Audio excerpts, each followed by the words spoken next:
This video is a representation of our chair drill. As you know, we've done this chair drill demonstration several times. I've made a couple different videos in the past regarding it. In this case, we have Brandon and Jasmine. And I'll show it to you in full speed. And this one right here, obviously they're doing it rather than doing it on a grass surface or the track or whatever.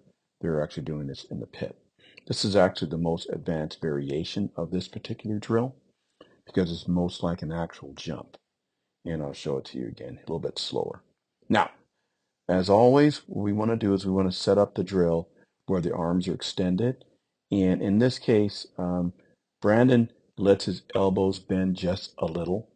And we really don't favor that. We like to keep the arms completely extended, as you can see here with Jasmine. Nonetheless, both athletes are bringing their knees towards their chest, and everybody's a little bit different, obviously, because different people sense their bodies a little bit differently. Some athletes will tend to bend the legs a bit more sharply, as you see with Brandon, and some will keep them a little bit more extended, as you see with Jasmine. It doesn't really matter. I think it's probably easier if the knees are a little bit more bent to bring them up towards your chest, but it doesn't really matter. It just depends on the athlete relative to their balance points and their abdominal hip and hip flexor strength and their balance, frankly.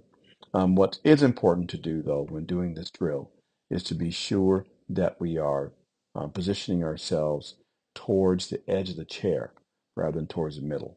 Otherwise, you're going to have difficulty coming out of the chair. So we sweep the arms through, and Jasmine's a little bit farther through the drill than Brandon here, but they're basically doing the exact same thing. And we're trying to get the legs extended as straight as possible. We're about 180 degrees, maybe about 170 or so.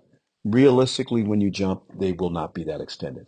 But when training, we want to exaggerate the movement somewhat because we understand that it won't be quite as extreme when we actually jump in practice. So here you see Jasmine has the arms back prior to her heels hitting the sand. The toes are up and the heels are out. That's our cue. Heels are out, toes are up. You see with Brandon as well. Slightly behind her, but the same basic concept.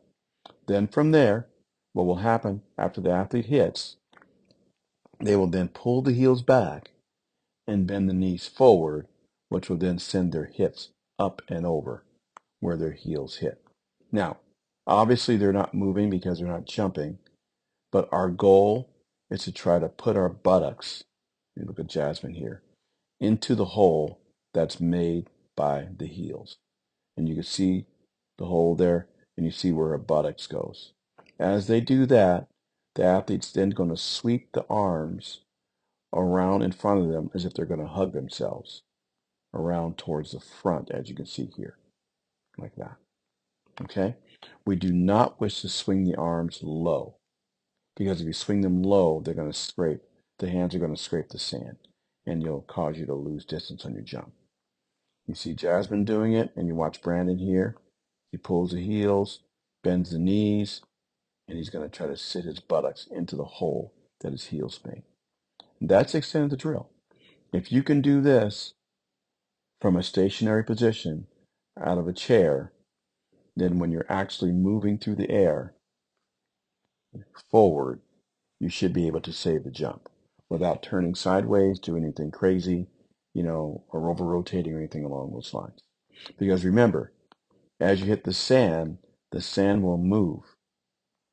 As the sand moves, you will then place your buttocks in the hole made by your feet.